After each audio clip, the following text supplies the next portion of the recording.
This is the country of Kuka, a place currently ruled by the king.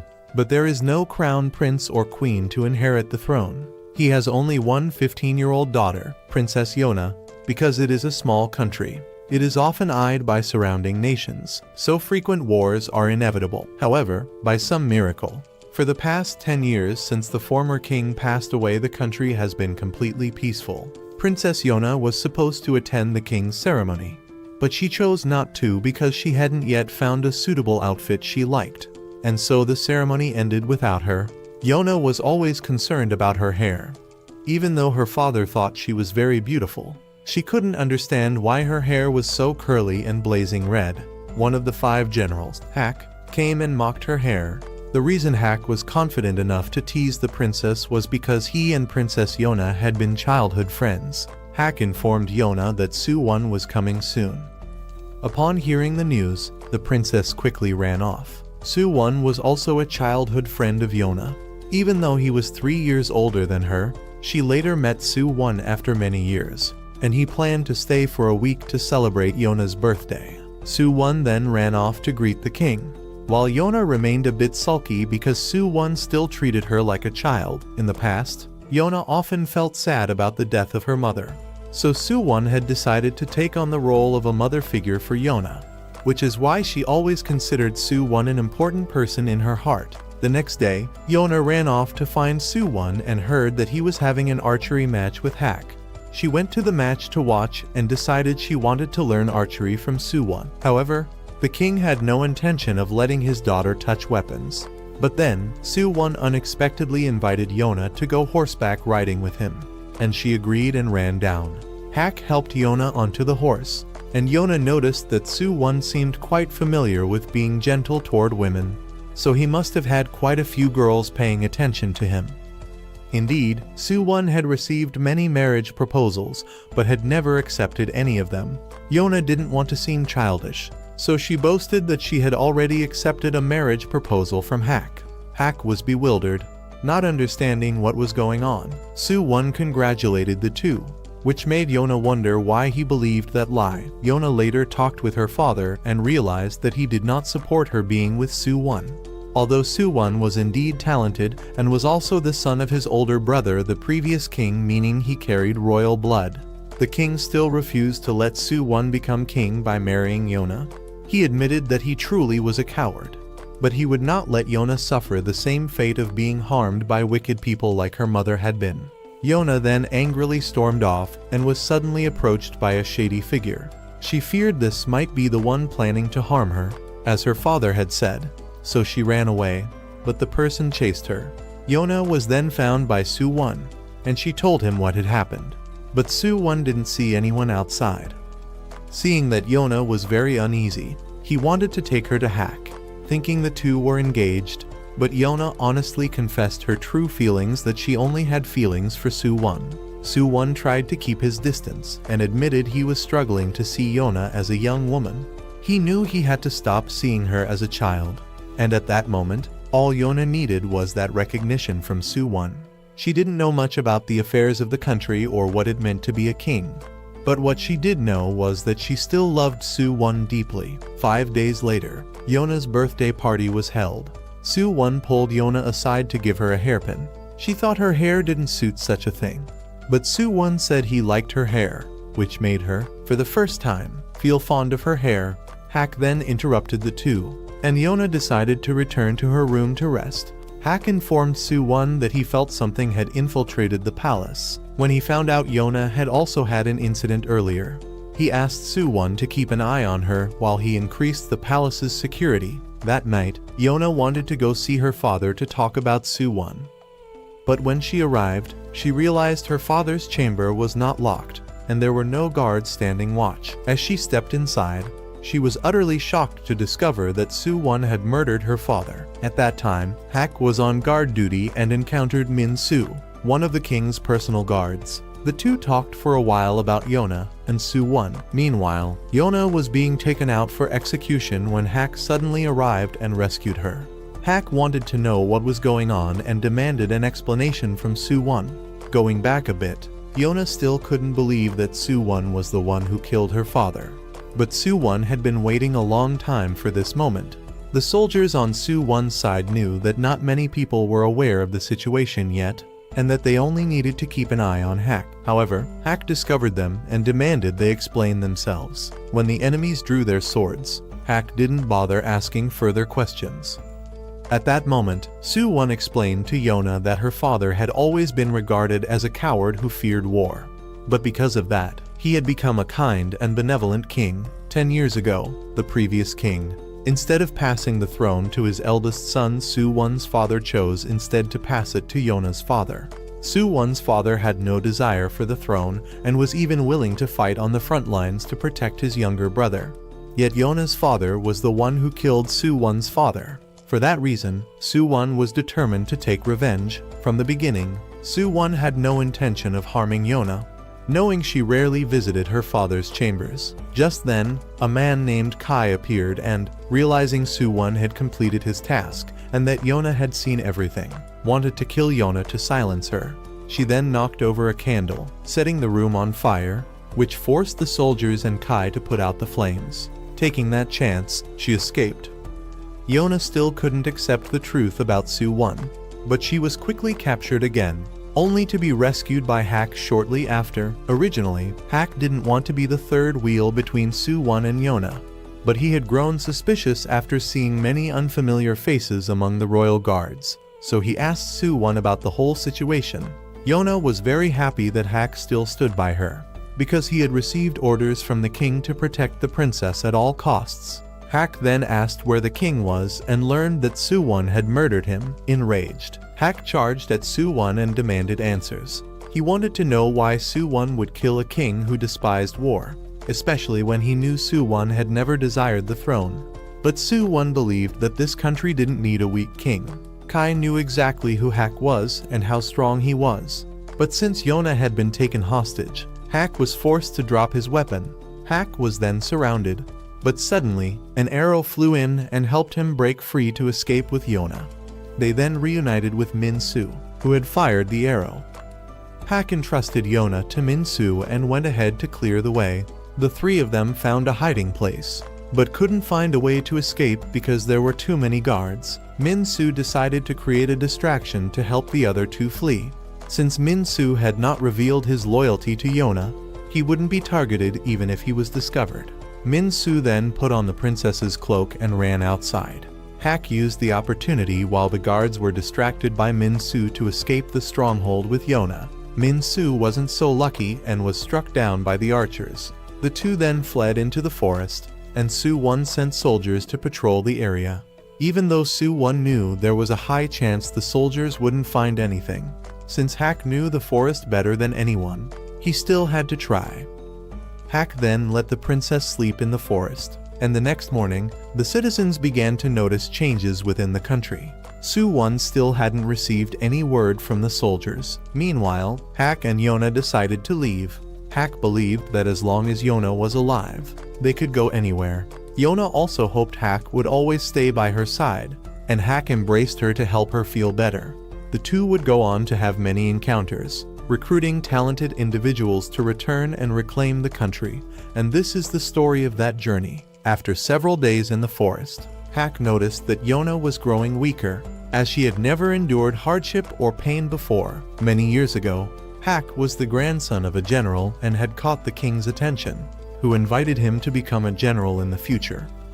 But Hak had refused because he didn't want to get involved with the royal family or the nobility, as he disliked their scheming and how they dragged each other down. Besides, he didn't want to be near Yona either, because every time he got close to her, he would lose his composure. And just when he was trying to avoid her, Yona came to hide behind him, as she had just been toyed with by someone named T-jun, the son of the Fire Tribe's chieftain. At that moment, Hak also realized that Yona liked Su-won, although she believed it was one-sided and didn't want to tell anyone else. Hak then left and wanted his grandfather to take him back, but his grandfather wasn't ready to do so yet, giving Yona the chance to come find Hak. She apologized for making Hak angry because of her cowardice and gave him some fruit to restore their friendship, then left. Hak then overheard the soldiers discussing how the king was currently causing his own power to be restricted.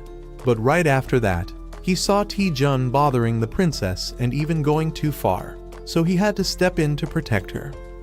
Hak acted as though he was very close to Yona to make Taejun give up his intentions. He also decided to become Yona's bodyguard and revealed that he was the successor of the Wind tribe.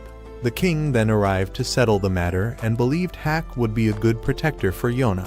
From that moment, Hak also realized that this king was not cowardly at all, as he was willing to grab Taejun's sword to stop him, injuring his own hand in the process.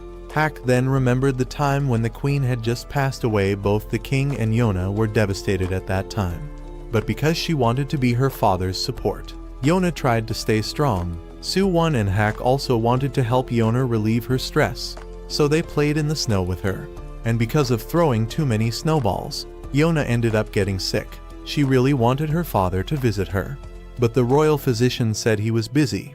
Not long after, both Hak and Soo-won also got sick, so Hak's grandfather came to visit. Soo-won wanted to become a general like Hak's grandfather, while Hak revealed that he was just an orphan whom his grandfather had taken in and raised. Soo-won's father also came to visit, which made Yona feel even sadder since the king still hadn't come.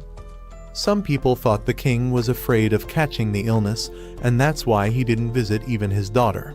But Hak said he respected the king, because even with personal matters, he never placed them above the matters of the country. Yona listened to Hak and didn't blame her father anymore. That night, Yona got hungry again, so Soo-won had someone bring her food, but the porridge brought in was quite bad. And then the king entered and admitted that he had personally made the porridge to make up for not coming earlier.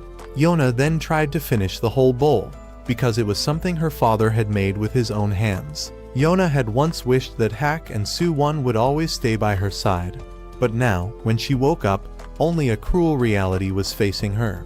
The sky that the three of them used to look at together was no longer there. Hak then realized that Yona had recently become nothing more than a walking corpse. Not only had her physical strength declined, but her spirit was also exhausted. Because of that, Hak hated Soo-won more than anyone else for turning Yona into this. He then saw the hairpin that Soo-won had given Yona and decided to keep it. That night, Yona tried to look for the hairpin again, but Hak didn't take it out. Yona also tried to throw away the feelings she had for Soo-won, but it was impossible. She went out for a while and ended up encountering a venomous snake, so Hak had to follow her to protect her and get her out of the snake's den. He returned the hairpin because it seemed to be the one thing that gave Yona strength at that moment.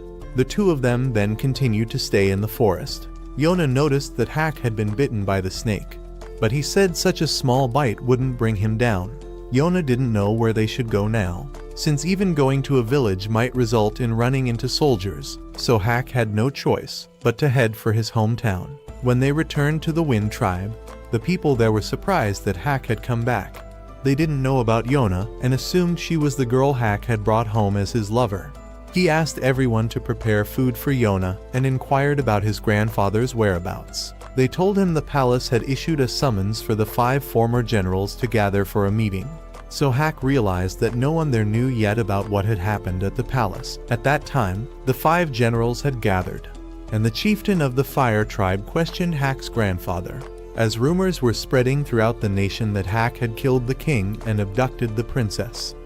At this moment, Soo-won stepped forward and still did not place any blame on Hak. However, regarding the king's assassination, Soo-won did not admit to it. Soo-won believed that currently, all 5 tribes needed to form an alliance to prevent outside enemies from attacking. The other tribe leaders all agreed to let Soo-won become the next king to rule the country. But Hak's grandfather gave no opinion, because he believed he was no longer a general Hak was. So if they wanted an opinion, they should summon Hak and ask him instead.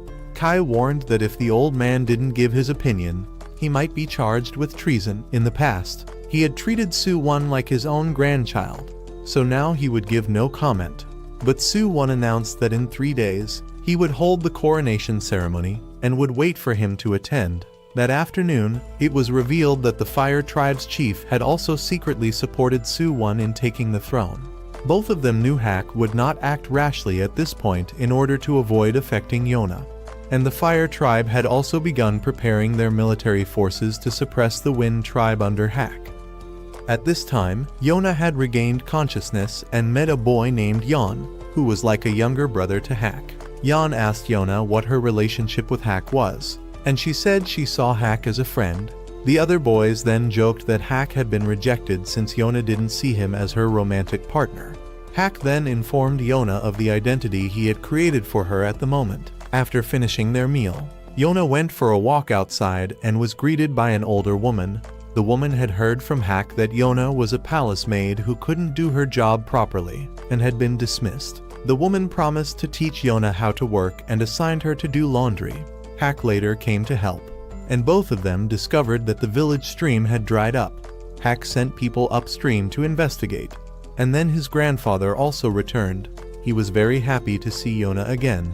A man named Heen, who had gone upstream to investigate, suddenly returned with a few wounds. Heen reported that the fire tribe had blocked the water upstream, preventing it from flowing down to the village. Hack's grandfather forbade the villagers from taking any action, as he knew the fire tribe was putting pressure on him because he hadn't yet agreed to let Su-won take the throne. Hack's grandfather had already made up his mind that he would not let Su-won ascend the throne, because if Hack were to appear again, he would surely be accused of killing the king. During this time, Taejun appeared once more and seemed quite bitter, believing that if Hack hadn't interfered in the past, he might have had a chance with Yona and become king.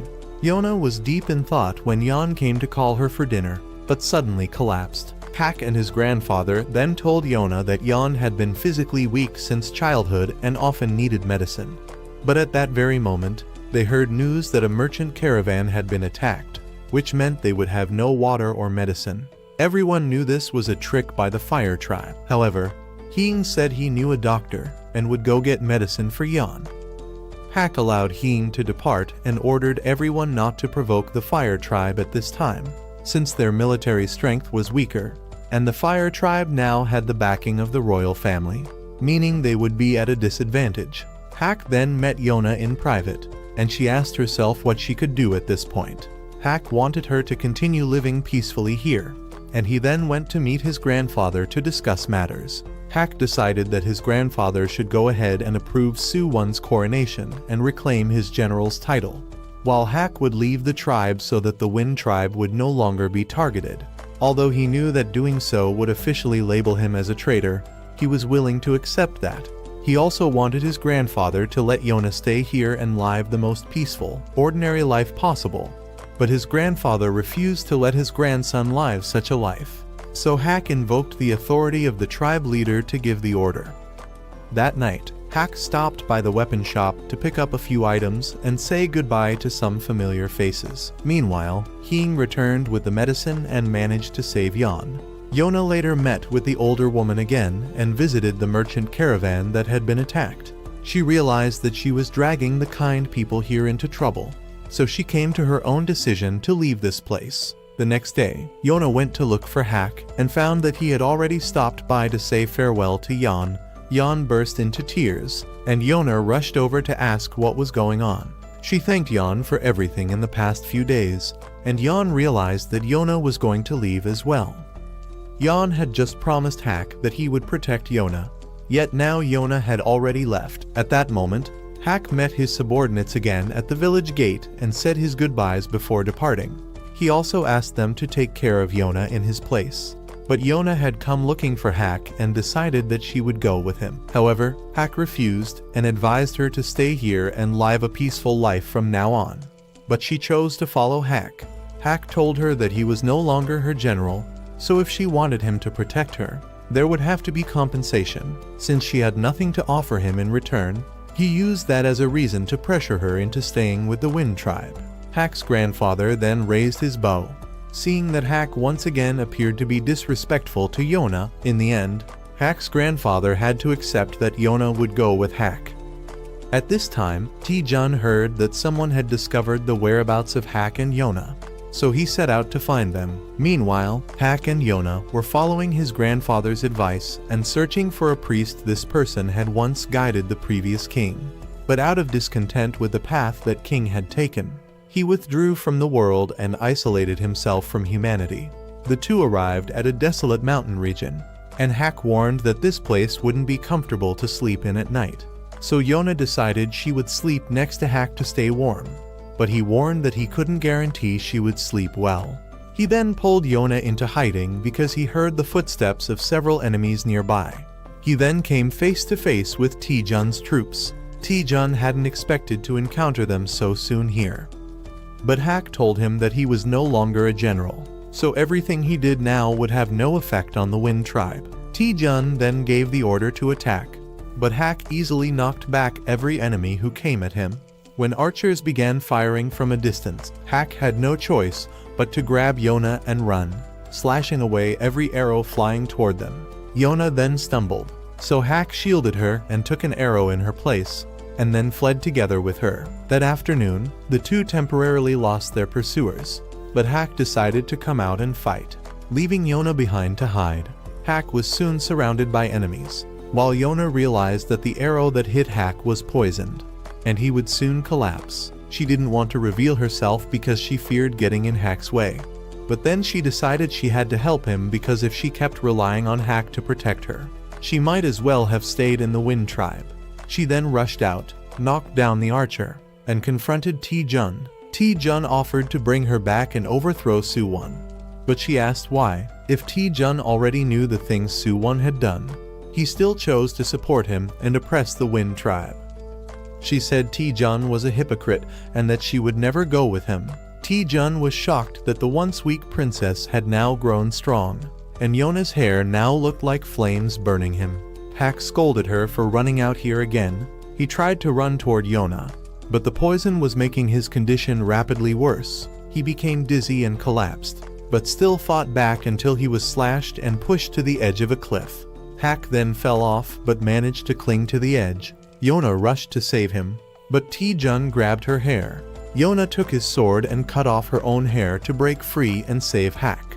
Taejun did not allow his soldiers to harm Yona, so they could do nothing as she ran forward with a sword and rescued Hak. But she couldn't pull him up, and both of them fell off the cliff together.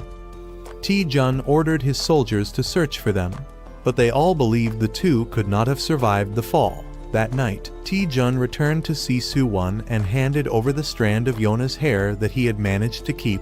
Taejun reported everything about Yona and believed she was truly dead. Kai had only intended to capture Yona and bring her back, but now that things had turned out this way, Taejun asked Suwon to punish him for this mistake, but Suwon simply turned his head and walked away. Meanwhile, a stranger had unexpectedly found Hak and Yona in the forest. At the same time, Suwon's coronation day had arrived. Kai announced that Hak's grandfather and the newly appointed general had come to attend, and Suwon wished to go and meet them. Suwon remembered how, in the past, whenever he visited Yona, Hak would always be there waiting for him.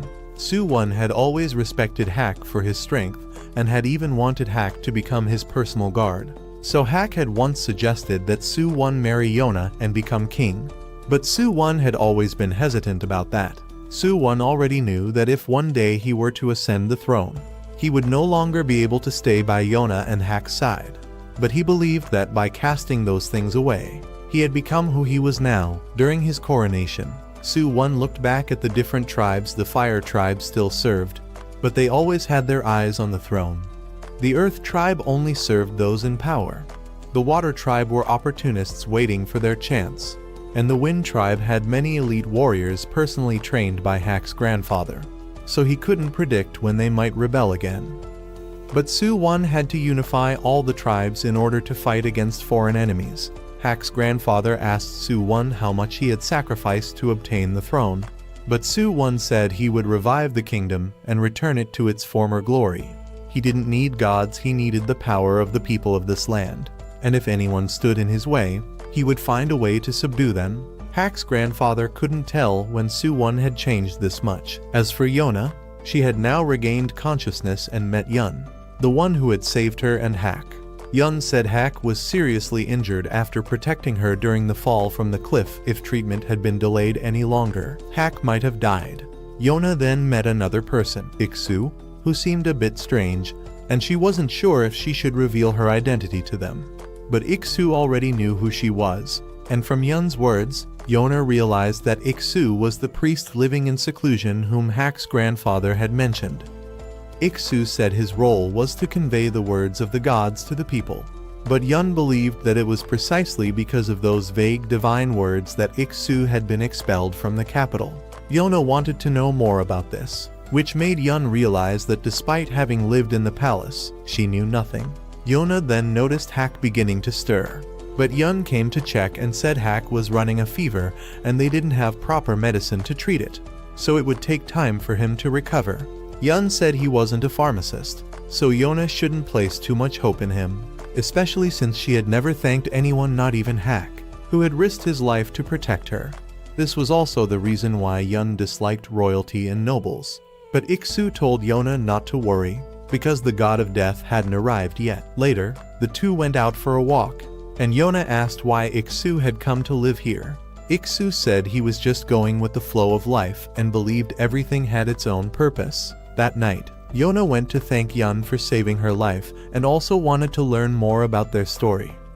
Yun said he was just someone who looked after that clumsy priest. In the past, being a priest was a position even the king couldn't surpass. They were considered messengers of the gods, with the power to intervene in the country's governance, sometimes even igniting wars, and even had the right to depose the king if they angered the gods. But because of that, priests were like thorns in the eyes of the royal family.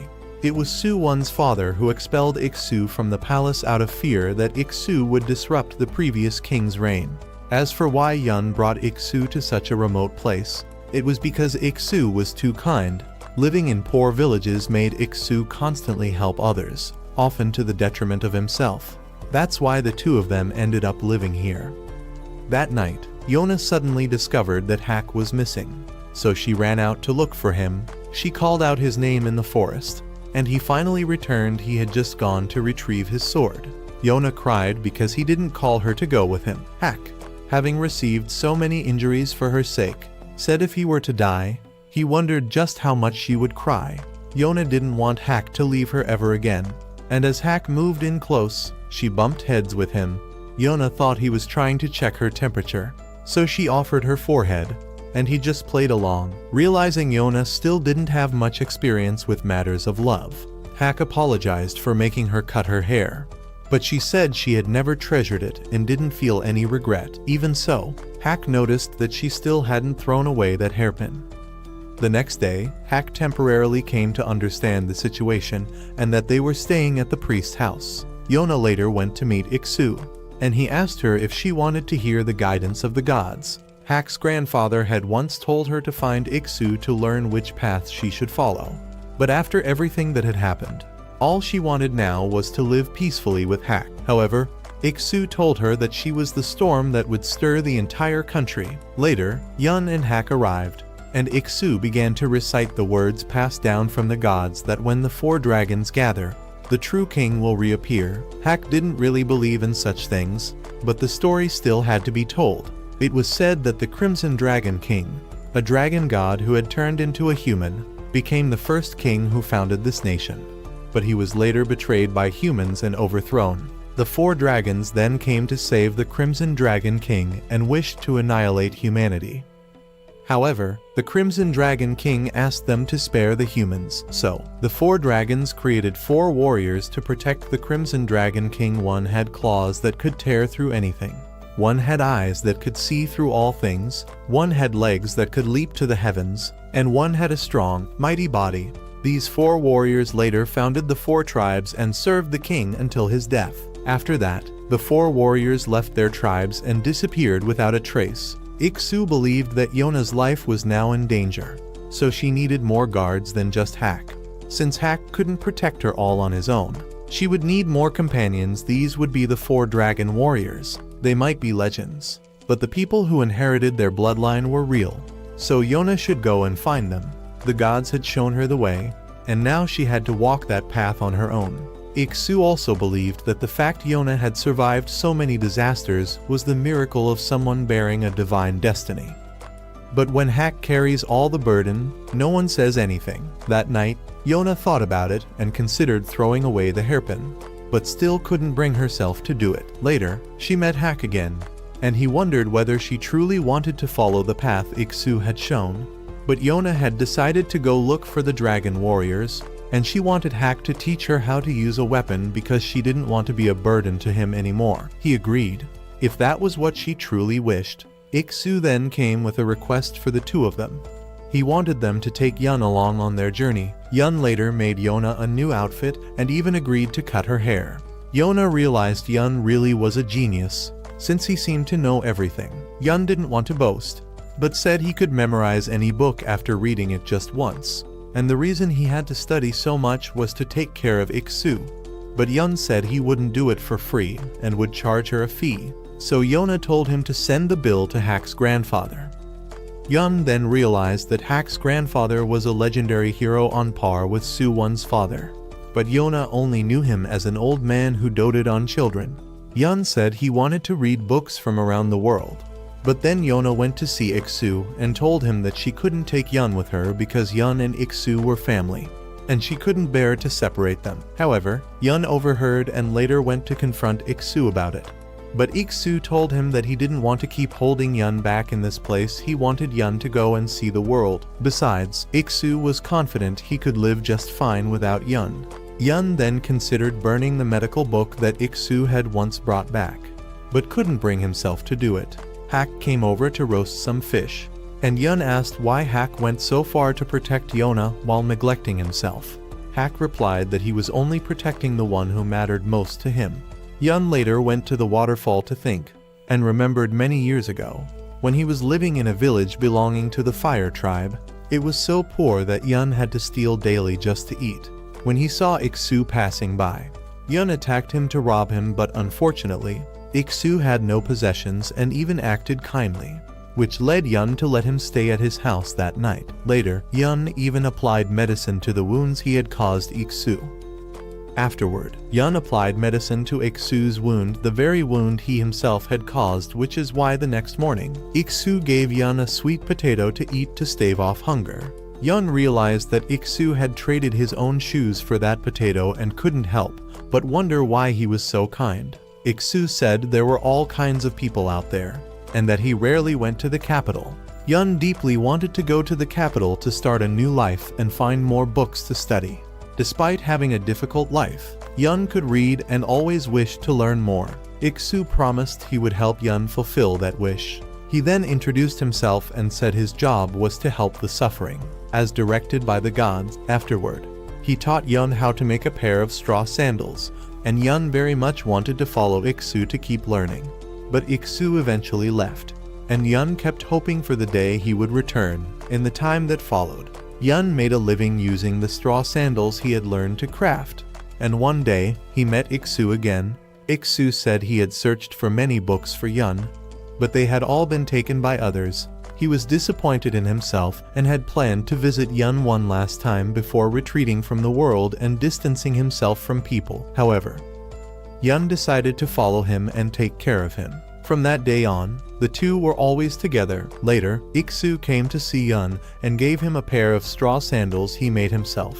Though they were still terribly ugly, Yun had also made a pair to replace the ones Iksu was wearing. Iksu was then able to stand on his own despite stumbling, which made Yun realize that Iksu might be okay and able to take care of himself. Yun then decided to go with Yona if that was what Iksu wanted. Not long after, the group set off again, and Hack questioned all the luggage Yun was carrying.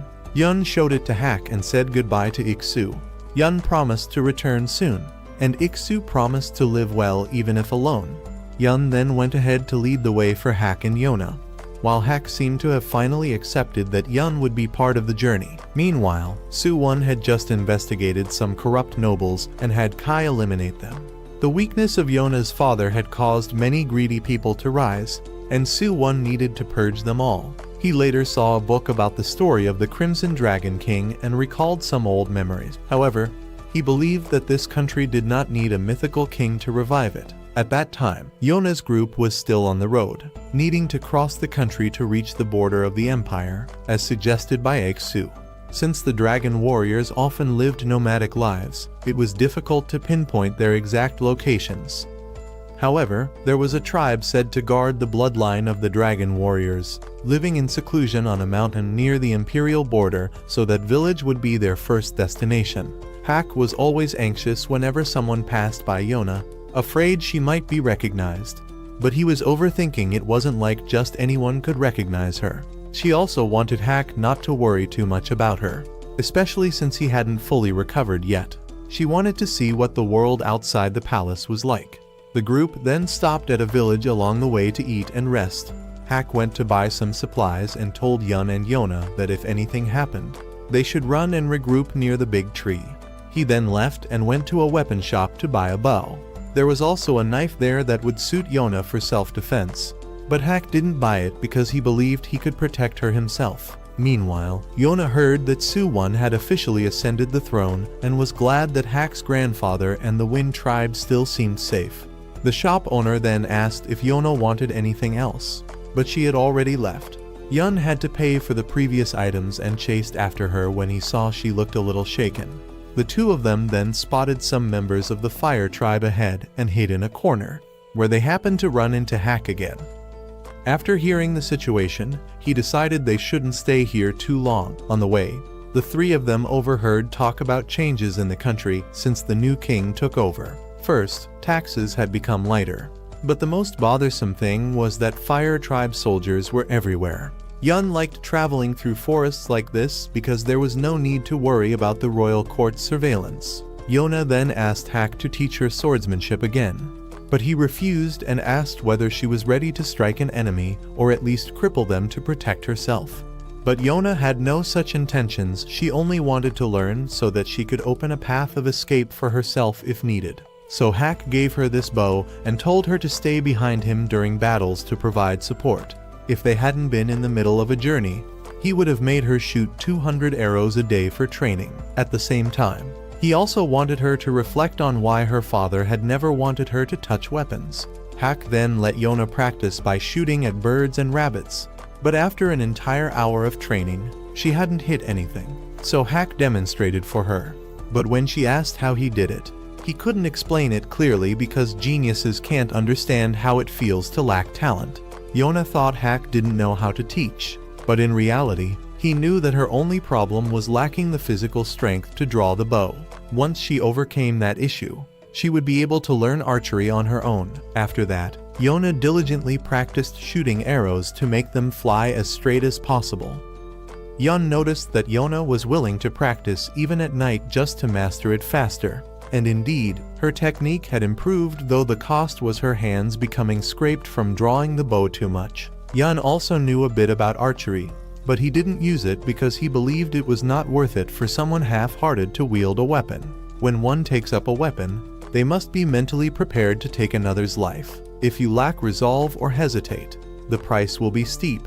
The reason Hak was still alive was because he never showed mercy to his enemies. The next day, the group continued their journey, and suddenly, Yona stopped by the roadside. She wanted to shoot a wild boar. She had come to understand that the moment you take up a weapon, you must have the mindset of seizing something from another. She knew her father wouldn't approve of this, but now she had to do it in order to survive. She fired an arrow at the boar, but missed, so Hak told Yun to go on ahead.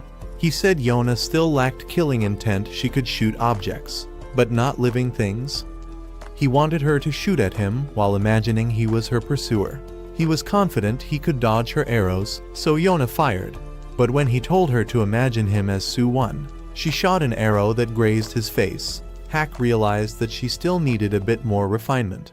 But more importantly, he wanted her not to worry too much about protecting him because protecting was his job, not hers. The two of them then continued on to find Yun. Suddenly, Yona noticed Yun's luggage had been left on the ground, and right after that, they were shouted at by unseen voices telling them to leave.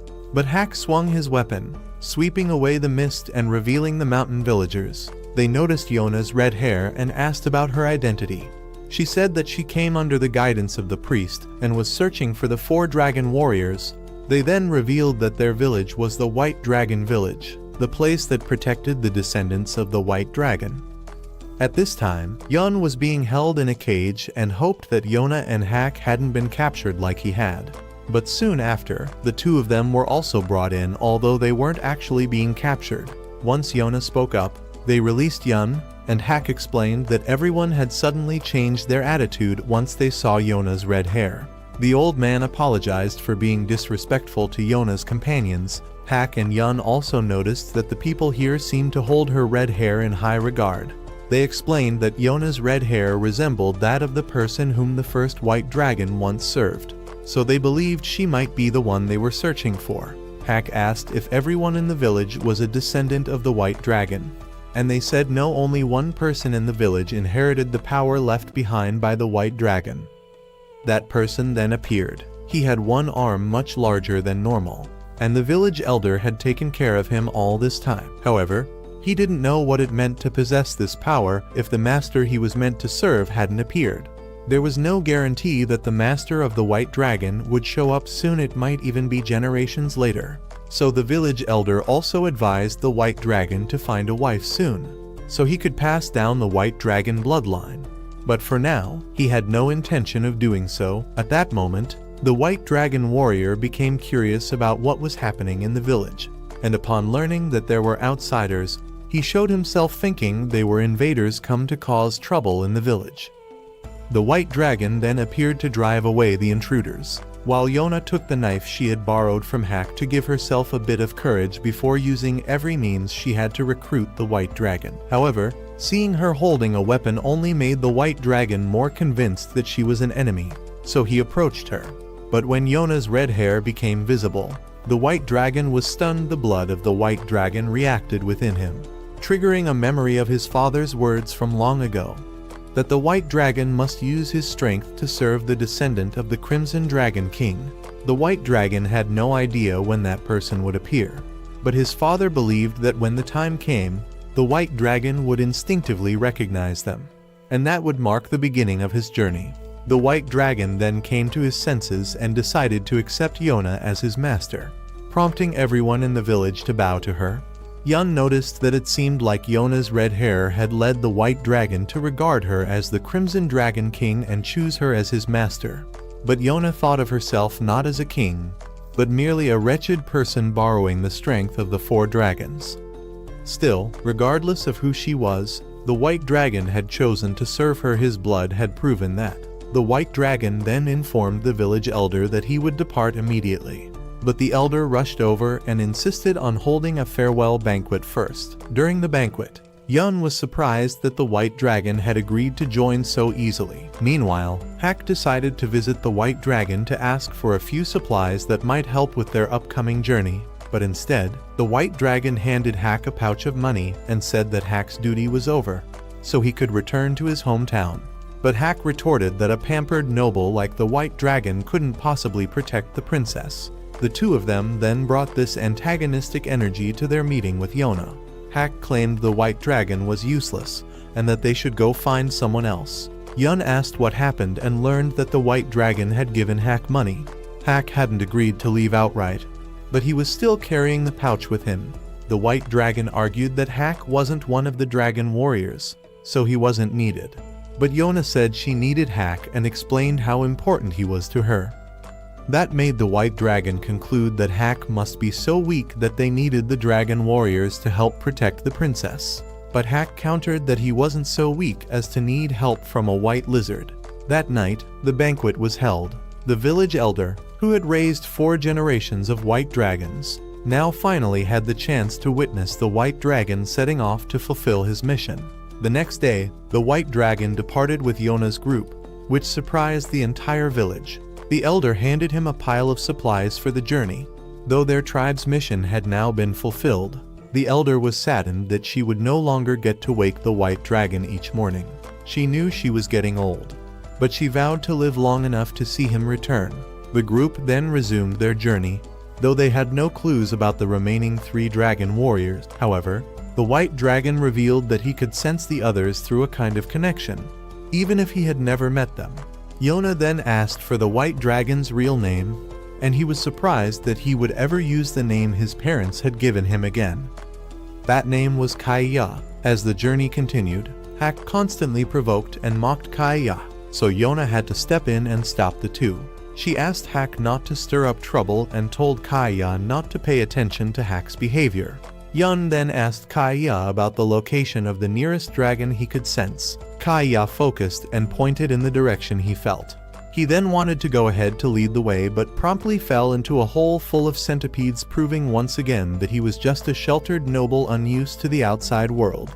Yun told him to stay at the back of the group from now on. After being pulled out of the hole, both Kaya and Hack suddenly sensed the presence of multiple enemies around them. Yun and Yona hid nearby, and Hack suspected it might be the Fire Tribe, but it turned out they were just bandits, so neither Hack nor Kaya held back. The bandits still believed they could overwhelm them with numbers, but Kaya activated his dragon arm and charged in to attack. Hack was surprised by Kaya's strength, but he didn't want to be seen as incompetent either, so he also showed off his own power. Kaya was about to strike Hack for calling him a snake again. Though they openly disliked each other, the two had to admit that the other's combat abilities were no joke. Yona also wanted to help, so Yun guided her on how to aim and shoot, and she managed to drive off a bandit who was trying to ambush Hack. She hit her target and found Yun's instructions fairly easy to follow, but when Yun tried shooting himself, he failed, proving he was all theory and no real skill in practice. They eventually dealt with all the bandits, but Kaya's arm seemed to have used up too much energy, and Hack also lost consciousness due to his reopened wound. Kaya couldn't believe Hack had been fighting with such an injury. He then carried Hack, as his dragon arm gave him strength 10 times greater than a normal person's, but only the dragon arm was strong. His left arm was still as weak as any other. Kaya also realized that Yona was quite strong herself, as she didn't show any fear in front of the bandits and even wanted to protect Hack. She said that nothing could be scarier than that night she once experienced.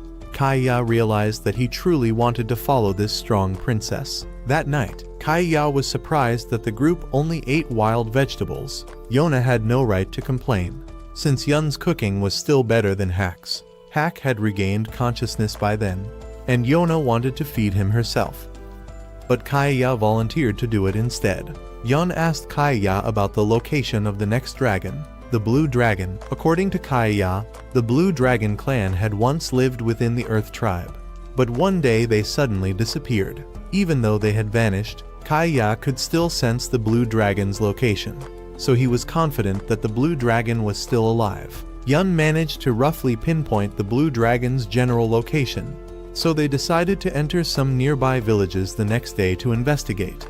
For now, Kaya was shocked that they would be sleeping in the forest. The next morning, Kaya looked lifeless from the lack of sleep, but Yun wanted everyone to pull themselves together since they might encounter the Fire Tribe, so they had to avoid drawing attention. However, one of them had bright red hair, one was a former general, and another had a dragon arm, so not drawing attention was the real challenge. Yun then came up with another plan. They arrived near the villages so that Kaya could try sensing the Blue Dragon, and if he felt nothing, they would leave immediately instead of wasting time searching.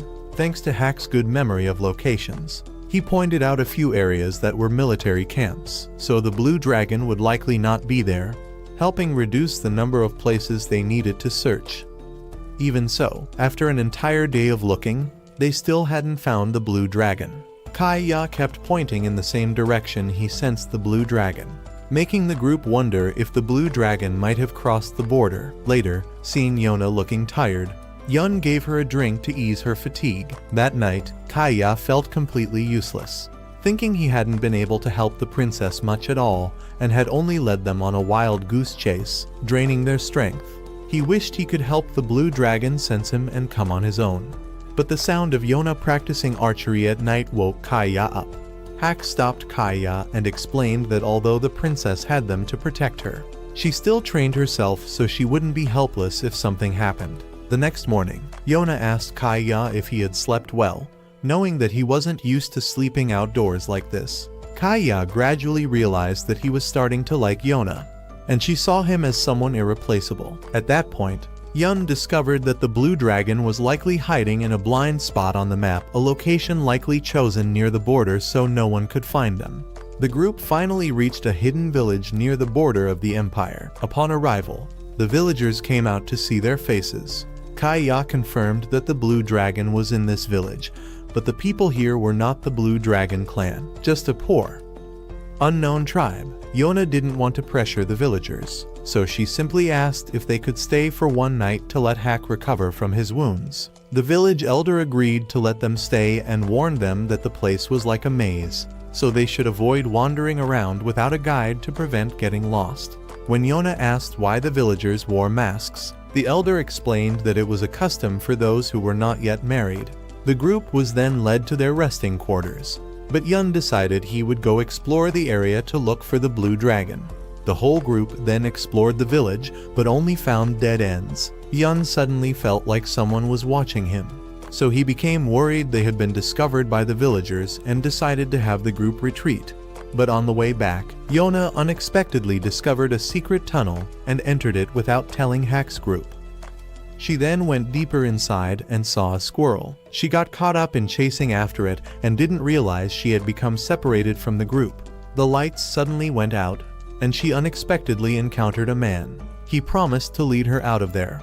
But after walking for a while, Yona began to feel uneasy and tried to run away. Suddenly, a masked person appeared and rescued her. She realized this person was the owner of the squirrel. At this time, Hak's group was out searching for Yona, and she was returned to them. But Kaiya recognized that the one who brought Yona back was the blue dragon. That man suddenly ran away without explanation. Many years ago, when the blue dragon was born, the villagers placed a mask on the child's face because the power of the blue dragon lay in his eyes.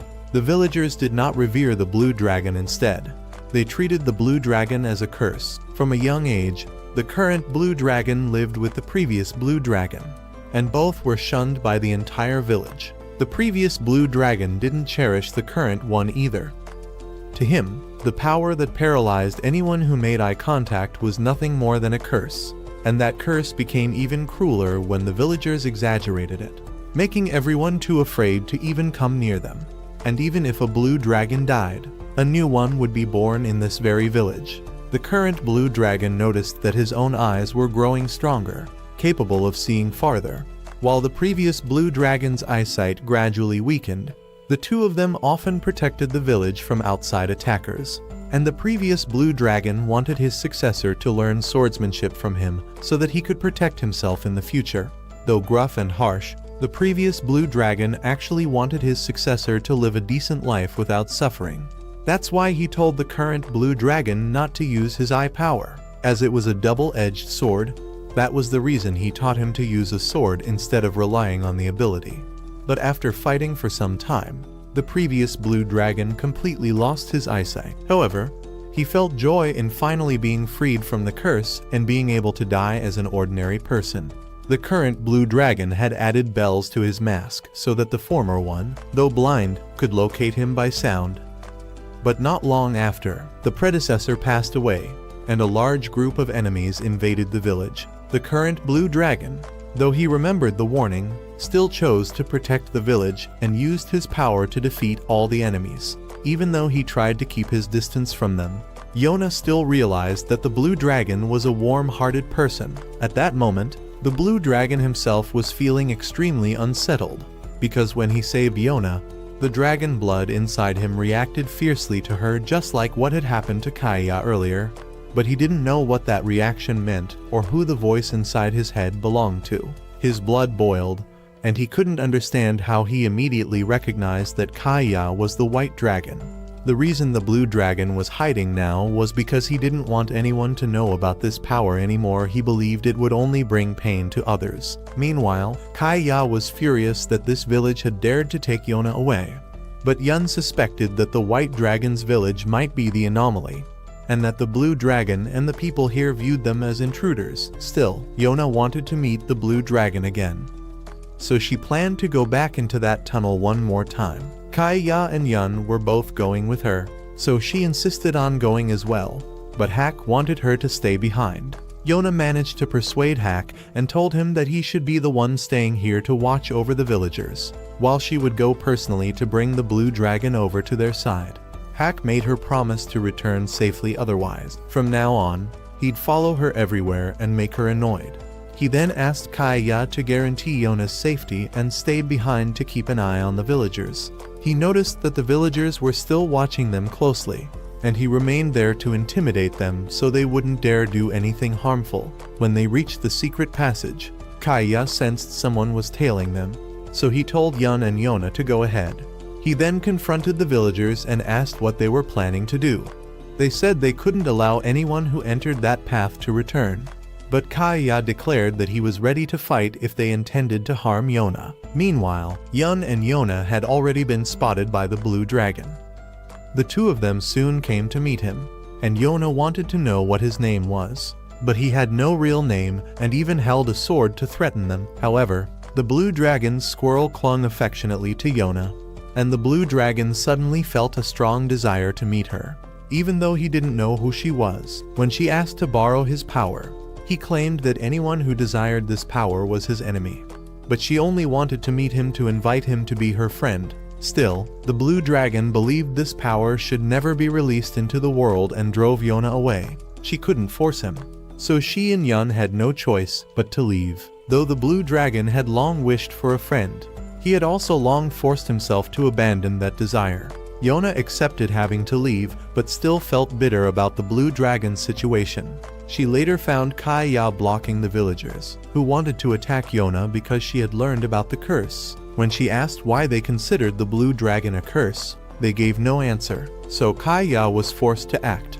Just then, the entire cave began to shake and started collapsing. Kaya shielded Yona, while Hack, upon realizing what was happening, rushed to find her. However, the path was blocked by rocks, and Hack couldn't break through them to go deeper inside.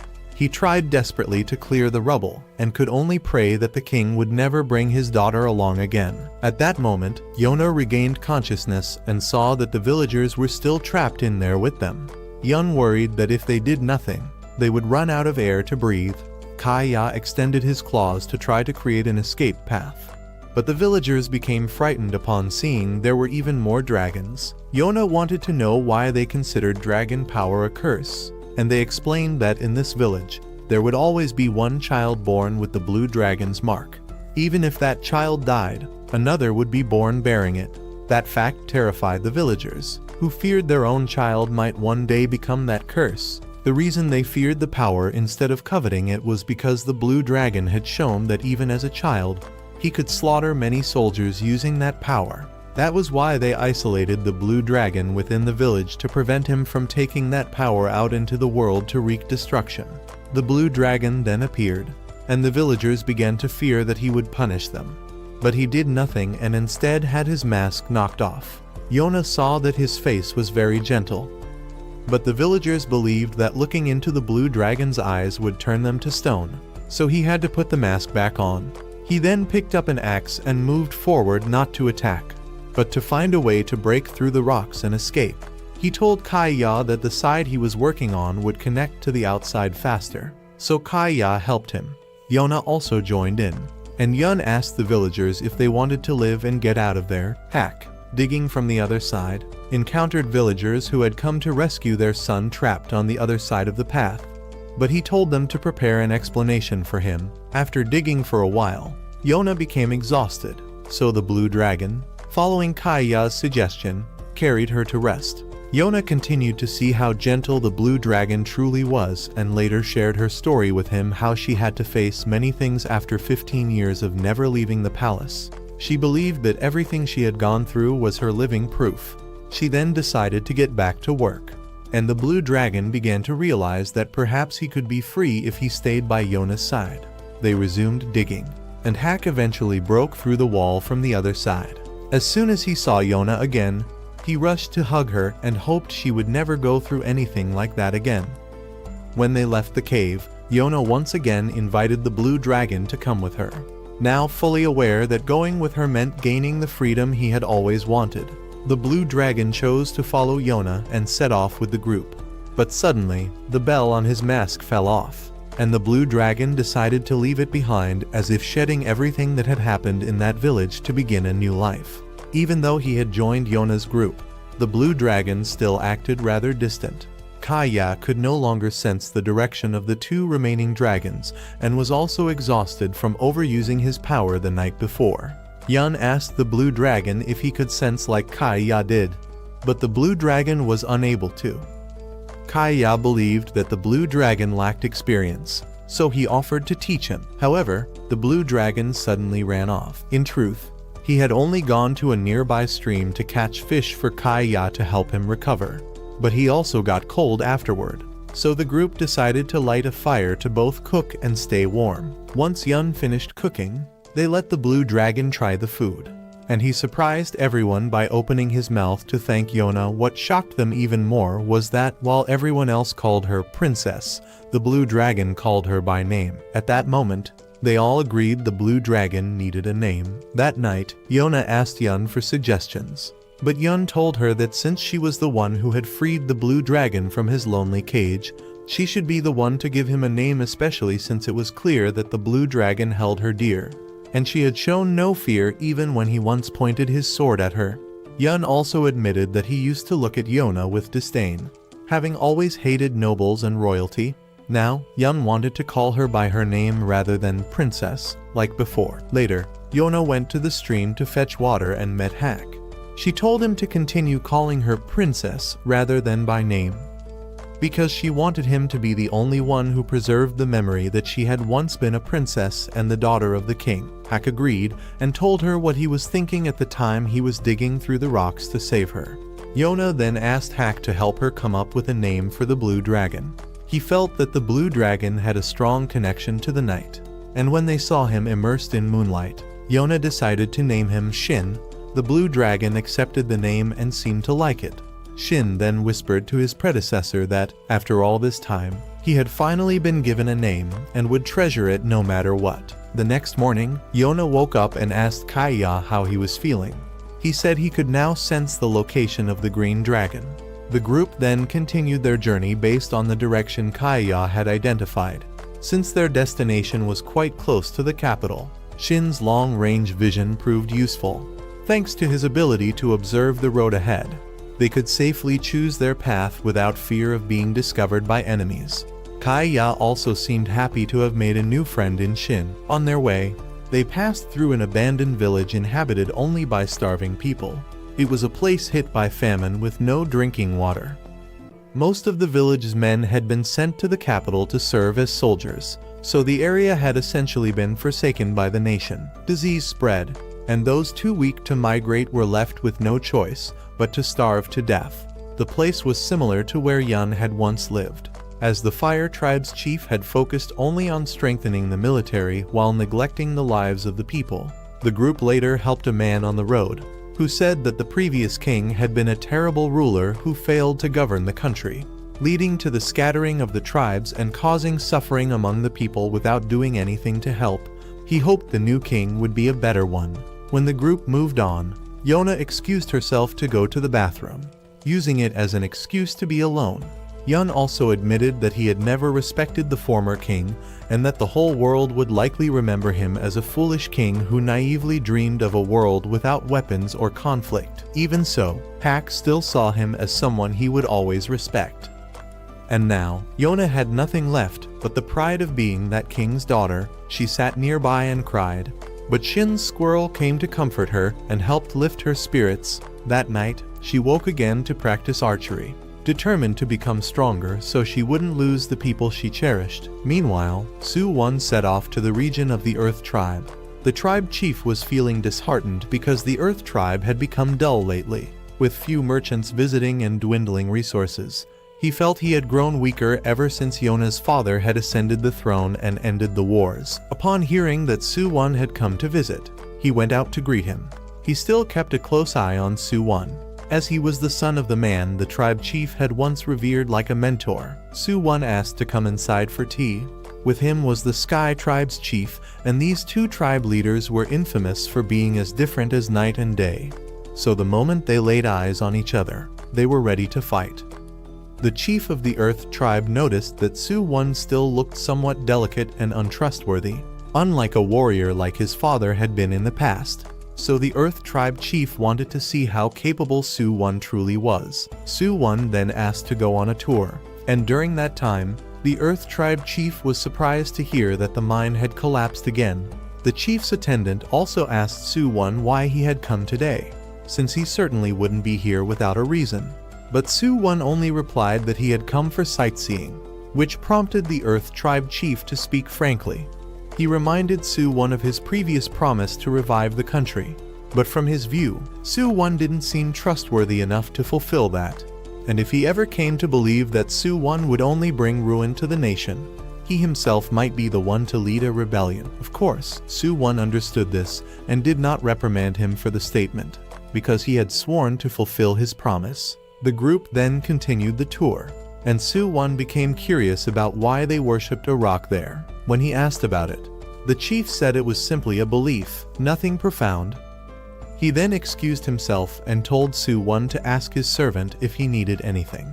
The servant told Su-won not to take the chief's words too personally, explaining that the chief was simply too disheartened and had lost his sense of purpose in times of peace, and his frustration also came from being unable to protect the country. Su-won admitted that the Earth Tribe chief was a dignified man, admired by many, which gave Su-won an idea. Shortly after, the servant came running to report to the chief that a battle was about to happen. Overjoyed, the chief ran to meet Su-won, only to learn that it was just a mock battle. Specifically, Su-won wanted to create a festival and invite the people to participate.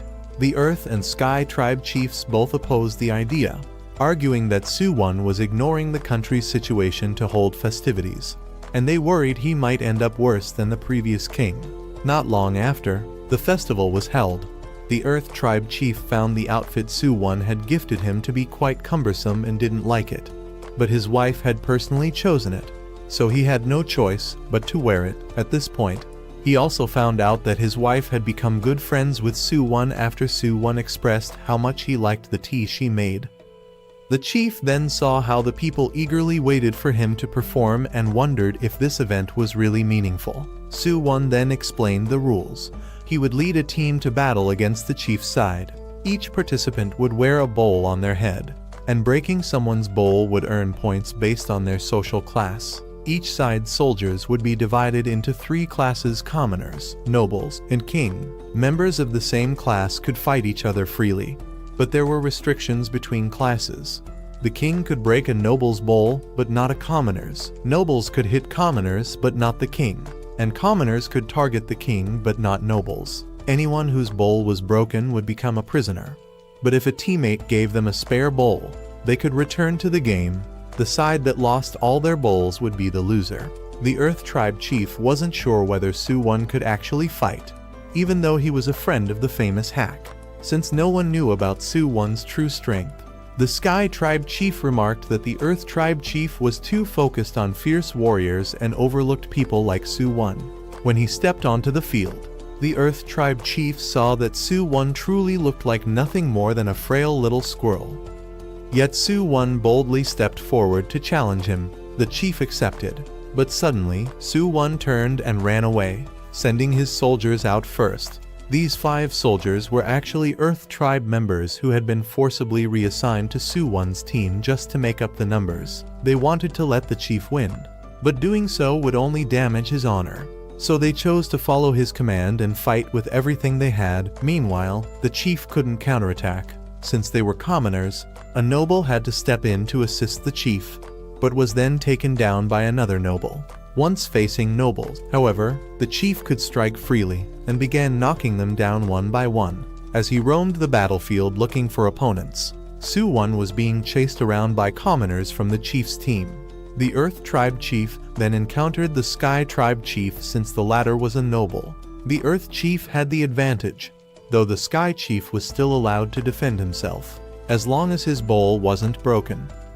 At that moment, Su-won managed to dodge the 5 commoners chasing him, causing them to accidentally break each other's bowls. He then ran over to rescue the prisoners, prompting the Earth Tribe chief to charge at him. But Su-won knocked away a flying wooden sword that landed right in front of the chief's face. At that point, the chief realized that Su-won was no ordinary man. He had simply been hiding his true strength by pretending to be lucky. Su-won successfully rescued the prisoners, though doing so would bring both disadvantage and advantage.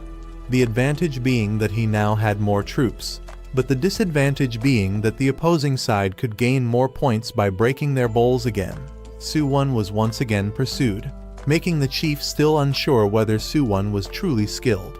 But shortly after, a gust of wind blew in, kicking up smoke and dust that split the chief's formation apart. He then asked his tribe members who had joined Su-won's team about who taught them such tactics, and they revealed that it was all Su-won's strategy, including predicting the wind. The chief finally realized he had misjudged Su-won, understanding now that Su-won was intentionally leading his forces into defeat, while also choosing the most obedient people from his tribe as his soldiers. The Earth tribe's forces were eventually defeated, leaving only the chief surrounded. He saw that the squirrel he had perceived earlier now looked like a hawk eyeing its prey. Su-won then offered him a chance to revive his troops and continue the battle to preserve his honor. But the chief refused, saying that if this were a real battlefield, no soldiers would be revived, and even if he stood alone against 1,000 enemies, he would still fight.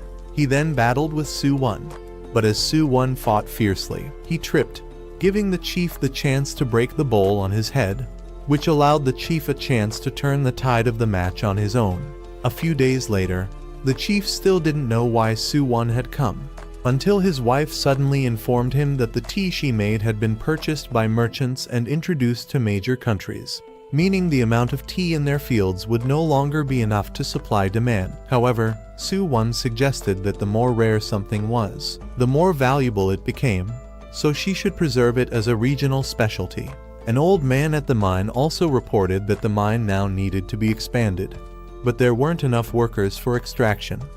The stones they had once considered worthless had, in the hands of craftsmen, been turned into the very jewelry the chief had worn during the festival. Seeing that the issues in the region had been resolved, Su-won decided to leave. By the time the chief realized everything Su-won had done, Su-won was already gone. Su-won's goal was to recruit the Earth tribe because their morale was strong, and if war broke out, their military strength would be crucial. The chief now felt he had truly not misjudged Su-won and decided to place his hopes in him, even seeing Su-won as someone with more potential than his father. Meanwhile, Yona's group had reached the port city, which Yun believed was where the Ryuu dragon was hiding. Hak had been there before, while Kaiya was exhausted, and the group as a whole had drawn too much attention, so Hak decided to go investigate the city alone. When Yona offered to come along, Hak stopped her because he noticed she hadn't been sleeping well recently and wanted her to stay and rest. He handed his weapons to Yun for safekeeping and entered the city alone. Once there, Hak found the place more lifeless than before. A few soldiers, origin unknown, were bullying the townspeople, and feeling indignant, Hak and a green-haired young man appeared to intervene. The two then helped the girl flee and fought back against the soldiers before finally losing them. The green-haired man suddenly handed the girl over to Hak and quickly left, seemingly for something urgent. He then returned to a ship at the port and reunited with the captain. She knew he had once again picked a fight with soldiers, but he had also sensed the presence of the white dragon and blue dragon nearby. That night, Hak returned, and the group decided to enter the city the next day to shop. Meanwhile, Shin-Ah and Kaiya had already realized that the Ryuu dragon was on a ship anchored offshore. The next day, Shin-Ah and Kaiya guided the group to find the Ryuu dragon, while Hak suddenly chose to go off on his own, deliberately separating from the others since he had not told them about his earlier encounter with the soldiers and didn't want the group to get into trouble. Yun also sensed that something was strange, as Hak was always by Yona's side like a shadow. But when Kaiya led the group to the ship where they had sensed the presence of the Ryuu dragon, that presence suddenly vanished. At that moment, the Ryuu dragon had reunited with Hak in the city. The Ryuu dragon explained that he was being followed by some people and wanted Hak's help for a bit. He brought Hak to a tavern to talk, and when Hak asked why the port city had become so lifeless, the Ryuu dragon revealed that the place had changed since a certain lord came into power and began exploiting the people. Being a free-spirited man, he intended to fight back. Yun and Yona unexpectedly arrived and spotted Hak, forcing him to explain the situation. but the Ryuu dragon had already slipped away. Hack tried to explain to Yona while the Ryuu dragon left because he sensed both the white dragon and a presence that left him feeling conflicted. He had never liked believing in the mission to protect his master and didn't want to be bound by it. So he kept trying to run away from it. Meanwhile, Hack had to lead the group in fleeing from the soldiers and ended up meeting again with the girl he and the Ryuu dragon had saved the day before. She brought the group to her workplace, and Hack explained everything he had gone through, including how the city was ruled by a corrupt lord whose soldiers used his power to bully the townspeople. They destroyed shops, kidnapped beautiful women, and demanded outrageously high taxes from anyone wanting to do business. That was why the port city's commerce had all but collapsed. Yona now understood why the smiles of the townspeople seemed so fake. When Yun asked about pirates, the girl revealed that the pirates had never harmed the locals, as they only stole goods from the lord's ships. That night, the Ryuu dragon snuck onto one of the lord's cargo ships and discovered it was being used to smuggle drugs. His entire ship crew then appeared and launched an attack on the cargo ship. According to the story that was passed around, the Ryuu dragon's special ability was his legs, which allowed him to leap extremely high. The pirate ship claimed victory, and the captain ordered the lord's cargo ship to be burned. The captain forbade her crew from killing people, which meant they always had to ensure they held an overwhelming advantage if they wanted a mission to succeed. Later, the captain noticed that the Ryuu dragon was unusually quiet. He admitted that he was still thinking about how good it felt to fight alongside Hack the night before. Everyone knew about his powers, but no one hated him for it. He also truly treasured the people on this ship, because 13 years ago, he had left his village in search of freedom and had ended up here. The captain was currently trying to recruit more capable people to launch a full-scale attack and overthrow the corrupt lord. She needed as much strength as possible because she didn't want the people she considered her children to die. Since she knew the Ryuu dragon had met Hack, she wanted him to bring Hack back. The Ryuu dragon knew he would have to find a way to persuade Hack. Knowing that Hack was currently serving someone, the next day, the Ryuu dragon returned to town to find Hack again. While Hack and the group were also searching for the Ryuu dragon, they witnessed soldiers attacking the townspeople nearby, but couldn't intervene. So Yun pulled the group into a corner and explained that the soldiers had gone mad because pirates had stolen their cargo the night before. If they acted now, they'd only draw more attention. Once the soldiers left, the group moved on. Hack then suddenly separated from the group again, as he was now a wanted man in the city. The Ryuu dragon, seeing this, thought it would make Hack easier to recruit. Hack later met the Ryuu dragon again and found out that he too was now wanted. Just like Hack, the two burned their wanted posters, and the Ryuu dragon began trying to recruit Hack. But Hack thought the guy seemed like some kind of perverted creep, so he refused and punched him to chase him off. But the Ryuu dragon stood up again and lunged at him, forcing Hack to run away. Hack then rejoined Yona's group, while the Ryuu dragon once again slipped away. Even though he knew Hack already had a master, the Ryuu dragon was still determined to lure him to his side. He later accidentally fell and was spotted by Kai-ya. Meanwhile, Yona's group had returned to the shop that had been attacked by soldiers earlier, only to discover that a child in the family had been killed by the soldiers. Yun went to check on the child's condition, but it was already too late to save him. Yona was anguished for not stepping in sooner to prevent this. She then resolved that if this place had been in chaos since her father's time, then it was her duty to restore order to it. At this time, Kai-ya had already heard Jiha's story, and Jiha himself was currently stuck inside a jar, so Kai-ya carried the jar along with him. However, when Jiha heard that he was going to meet the master he was supposed to serve, he smashed the jar and escaped, claiming that he still had many things he wanted to do and had no intention of helping or serving anyone. Jiha then left and once again found Hack, introducing himself and again inviting Hack to join him. But Hack kept refusing. When Yona showed up, Jiha suddenly knelt down, feeling the blood inside him boiling. He realized that this was the very master he needed to avoid, but at the same time, he found himself unable to leave her side and could not move his body. Yona sensed that he was indeed the Ryuu dragon, and Kai-ya soon arrived to confirm it. Jiha realized he could not underestimate the bond between the 4 dragons and the Crimson Dragon King. However, Jiha directly stated that he had no intention of becoming her subordinate. But Yona replied that she wasn't trying to force him, only to ask for his strength, and if he refused, she wouldn't press him further. When she learned that Jiha was a pirate, she asked to meet his captain so that they could join forces in fighting against the local lord, as she was furious over what had happened in this land. So Jiha told her that the next day, she could go with Hak to his ship. That night, after discussing with Yun, the next morning the group went to meet Jiha's captain. However, the captain wanted to test their abilities first, so she had her crew attack the group all at once. Hak and the 2 dragons easily passed the test. The captain then asked Yun what he could do. Although he couldn't fight, he was capable of many other things. As for Yona, it was different. She couldn't confidently say she was capable of anything. But the captain saw the determination in her eyes and decided to give her a different kind of trial, to gather something called Heaven's Blessing Herb. Everyone was surprised when they heard this, if it was difficult for them, then even more so for a princess. But it was the captain's order. Heaven's Blessing Herb was a rare medicinal plant that only grew on Cloudvale Cape.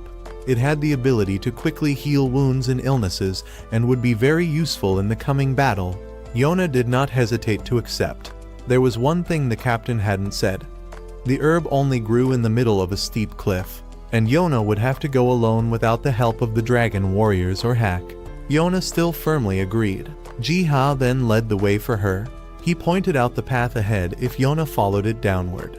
There would be a cave just the right size for her body, and the herb grew inside there. Regaining her composure, Yona began to move.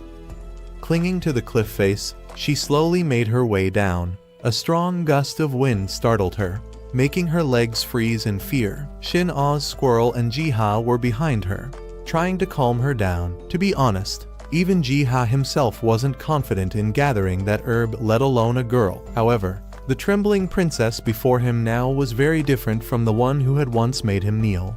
He began to question whether Yona really was the master of the 4 dragons. Jiha called out, urging Yona to turn back. It was okay to fail, no one was forcing her, but Yona was determined not to go back. If she turned back now, it would be humiliating in front of everyone. She continued on, dragging her trembling feet forward. She said that being given this task was actually a blessing, because if in the upcoming battle the people she cared about were seriously injured, what she brought back could help them recover. That's why she had to pick it no matter what. Still, she was very afraid not only of the danger before her, but also of losing the people she loved. Although the captain had ordered her to go alone, Jiha had quietly followed her all along in case something went wrong. He didn't help, he just followed. After a certain point, Jiha couldn't follow anymore because the path became too narrow, and now Yona truly had to go on alone. As she moved forward, she tried to calm herself, and finally, she found the Heaven's Blessing Herb. She called out to Jiha to let him know. But suddenly a huge wave hit, sweeping her away. Jiha rushed forward to find her, and luckily, Yona was still clinging to a vine. Jiha tried to save her, but she refused his help, afraid of breaking her promise to the captain. Another wave came crashing in, so Jiha had no choice but to save Yona after all. Only the 2 of them knew, so it wouldn't matter. And besides, Jiha's principle was that if a young woman was in danger, he must help her. Hak and the others, worried about Yona, had come to the cliff to look for her. Seeing the height, Kaiya became extremely anxious. They wanted to go down and save her, but the captain stopped them, saying that the princess was using the Heaven's Blessing Herb to earn her trust, and if they went down to rescue her now, wouldn't that be trampling on her determination? However, Shin-Ah had already spotted Yona returning from afar. Yun was overjoyed to see that Yona was safe. She gave the Heaven's Blessing Herb to the captain and confessed that she had failed the challenge because Jiha had saved her, so she wanted to do the challenge again. The captain was very pleased with Yona, honestly. If Jiha hadn't saved Yona, she would have thrown him into the sea herself. The captain passed Yona on the trial. Hak was relieved that she was safe. Jiha asked Hak if taking care of Yona was so exhausting that he always looked like that. Hak said yes, And Jiha added that he himself had aged another year following and caring for Yona. However, Jiha often troubled himself over women, but Yona might be a special case, pure and stubborn, yet somehow someone had already thrown everything away just to protect her. Jiha asked Hak how far things had gone between him and Yona, but Hak simply replied that he was just protecting someone important. Jiha observed that even though the two were close, there was still distance between them. It felt like Hak didn't want to hold on to Yona. That evening, Hak thought about what Jiha had said. He saw Yona as a younger sister, protecting the land where Su-won and the princess once ruled. His entire life had been devoted to such an oath. Now, facing a princess who was struggling every day to survive, Hak simply upheld his vow to the king to protect her, and thus demanded nothing more. Hak then came to check on Yona's injured hands from harvesting the herb. He treated the thorn wounds with honey. As he applied the honey, Hak thought again of Jiha's words. He had crushed the desires inside himself so as not to go too far. Lost in thought, he spilled the honey. Without thinking much, he licked Yona's hand. The princess was startled and ran off. It seemed that deep inside, that desire still remained. That night, Yona spoke with the captain. She would disband the pirate crew after the battle was over, as she didn't want to lose loved ones and wished to live peacefully.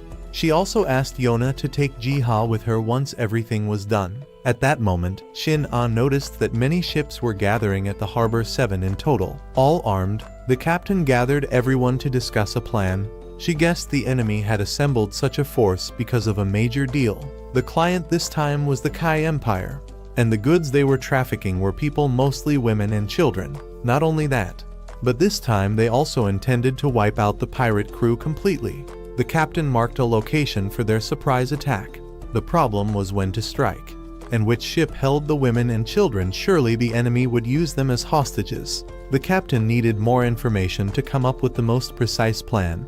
They needed to destroy the scum who had harmed so many people once and for all. The next day, everyone rushed to prepare. Yona still hadn't been able to help much. She went around asking others, but everyone was busy with their tasks. Seeing that, the green dragon suggested she go explore the city. He carried her and soared into the sky. While flying, Jiha spotted the local lord. Whenever people saw his carriage, they would hide in their homes. From above, Yona saw a girl in disguise. When she approached to ask, she learned that the girl was hiding from the lord. A few days earlier, she had heard rumors of an easy job with high pay, so she and her friend had gone into a certain shop. Her friend, who was more attractive, was invited into a private room. After waiting for a while, the girl became worried and scared. When she peeked inside, her friend had already been taken away and never returned. Later, she found out that the shop belonged to the lord. Terrified that the guards might come after her, she had disguised herself. Jiha reassured the girl that her friend had only been kidnapped, so there was no need to worry. Returning with the information he had gathered, since he had discovered the place where people were being gathered for trafficking, Jiha investigated the shop the girl mentioned. According to one of the workers there, the shop would only be recruiting people until the afternoon of the day after tomorrow, which seemed to be their opportunity to strike. If there were quality merchandise, the lord would wait until the last minute. In short, the deal would take place on that day. Now, they needed to find a way to rescue the victims. Yona volunteered for the task. She would infiltrate the ship and send a signal to everyone. Hak and the others disagreed with her plan, saying that if she were discovered, she would be killed. However, she didn't have the time to search every ship, and their priority was to save people, not to defeat the lord. Yona persuaded everyone, and the captain agreed to let her carry out the plan. But to increase the chance of success, the captain insisted on sending one more person with her for support. Hak and Kaya both volunteered, but the traffickers only recruited attractive young women. Hak, Kaya, and even Jiha volunteered again, which gave the captain a headache. So she looked to Yun. Given his sharp instincts and knowledge of explosives, he was a perfect fit, and in this matter, Yun was confident that his appearance in disguise as a woman was attractive enough. With the plan finalized, they would carry it out the next day. That evening, Yona sat down for a talk with the captain, who reminded her to be careful once she boarded that ship. She would be considered the captain's daughter, and she would not allow anyone to lose their life. Yona hadn't had memories of her own mother for a long time. But while speaking with the captain, the woman gave her a feeling she could only describe as maternal. While walking around, Yona ran into Hack. As she walked past him, he held her back. He still couldn't accept that the princess was heading into danger. He just wanted to tie her up and keep her from going anywhere. Yona used to believe that the land ruled by her father was a peaceful and prosperous place. But throughout this journey, she had seen many regions still suffering under his rule. Yona didn't know whether her father's way of ruling had been right or not. But the events happening here also carried part of her responsibility. That's why she had to fight, so she asked to be allowed to go. Hack could only watch as Yona gradually faded into the darkness. Seeing the determined look on her face surprised him, and made him want to see the princess achieve success. The next day, Yona and Yun disguised themselves, and Kaiya along with Shin Ah's squirrel also dressed up to follow them. Seeing Yun's nervousness, Hack came to reassure him. Then the two of them went to the trafficking shop, were invited into a room, and then dropped through a trapdoor. Everyone outside waited for word from Yona and Yun. After falling into a pit, Yona was blindfolded and brought to a secret location. Both of them were taken to a room filled with other girls. Yona had sprained her ankle during the fall. A while later, the Lord arrived to inspect them. He approached Yona, noticing she stood out from the others, and planned to keep her for himself. Yun stepped forward to ask for her instead, but the Lord glanced at him and kicked him. When his own men tried to stop him, they were hit too. The Lord trampled on Yun while terrifying the other girls so they wouldn't try to escape. As he indulged in his cruelty, he suddenly felt a burning sensation in his hand. It was from Yona's fiery gaze. Looking closely, he realized he had seen her before. Fortunately, he didn't recognize her, since he had heard that she had been killed during Su-won's coup. Still, he said he would remember those eyes, then left. Yun swore to repay this debt. Some of the girls tried to escape, but one girl who had been there for 2 weeks stopped them, saying it was impossible. Her words only added to the others' despair, but Yona was different. In this dark place, she shone brightly, rekindling the will to live in everyone. That night was the night of the trade. Yona and Yun were blindfolded and taken away. Meanwhile, Hack was deeply worried, though at least he was better off than the white lizard. In truth, he too was very worried about Yona and Yun. Though they didn't show it, Ji-ha tried to act fine, but the others ganged up on him. Then Shin Ah spotted several ships beginning to move. The captain rallied everyone to prepare for departure. On Yona's side, Yun had summoned Shin Ah's squirrel to help untie him. Once free, he and Yona waited for the guard to come down and then took him out. Yona said she would rescue everyone, but in truth, she was more afraid than ever. Regaining her composure, Yona explained her plan to the girls again. Though her leg was still in great pain, she kept moving forward. Seeing the princess's courage, the older girl from before decided to follow and help her, and all the other girls united in agreement. The older girl's name was Yuri. Outside, Hack's group had begun to act. White Dragon fought, while yelling Yona's name. Blue Dragon still hadn't seen Yona's signal, and their enemies were increasing in number. But they were not allowed to kill according to the captain's orders. Green Dragon had to keep jumping between ships to support the crew. On Yun's side, he had lured 2 guards over to him so Yona and Yuri could push some crates down on them. However, a wave rocked the boat, allowing one of the guards to escape and take Yuri hostage. Yun was torn between using his fireworks to save her or to send a signal, since he had very few. If it had been the old Yun, he would have prioritized escaping. But after meeting that fool, Yun had changed. He removed his disguise and declared that he was a pirate. The remaining guard got up and attacked Yun, letting the guard hit him a bit. Yun then revealed that he had planted explosives on the ship, and only he knew their locations. With no other option, the 2 guards dragged Yun off to search for the mines, warning that if there were none, they would kill him as an example. As soon as one of them left, Yona sprang up, grabbed the bag containing her bow, and ran out. When the remaining guard tried to chase her, Yuri knocked him on the head. Yun was exposed for lying and was about to be executed. When Yona appeared, the enemies scoffed at what a weak girl like her could possibly do, but looked closely.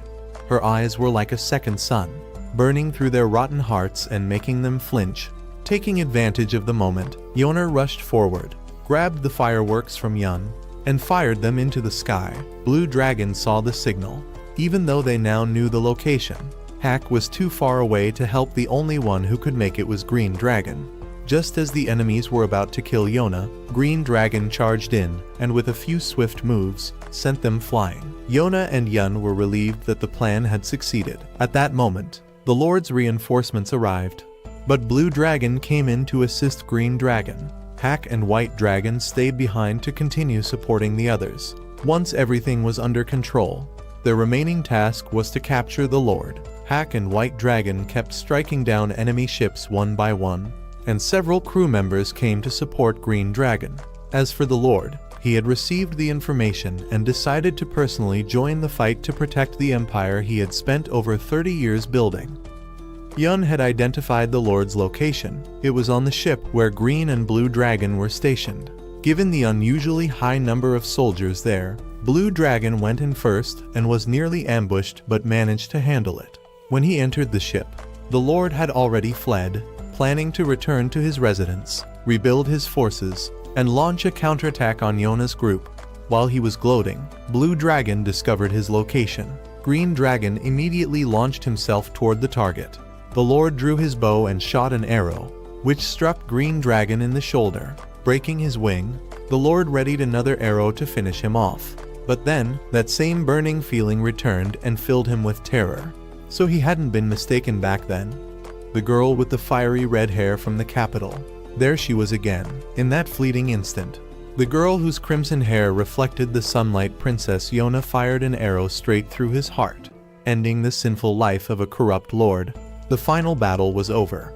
Everyone returned to port, reuniting the rescued victims with their families. Seeing Yona and Yun covered in injuries, Hack and White Dragon were enraged and stormed the remaining traffickers. The captain declared victory and told everyone to celebrate with a feast. They all joyfully celebrated together, while Yona wandered the city. Unexpectedly, she encountered Su-won. He was overjoyed to see that she was alive, admitting he had been shocked by the news of her death, but was glad she was here now. Yona, however, was still haunted by the memory of Su-won killing her father. Suddenly, Su-won embraced her. It turned out his men were nearby, so he had to hide her. Inside, she wanted to use the dagger at Su-won's side to strike him down, but he stopped her. After dismissing his soldiers, Su-won told her he understood that she wanted to kill him, but he asked for her forgiveness, saying now was not the time, as he still had things he needed to do.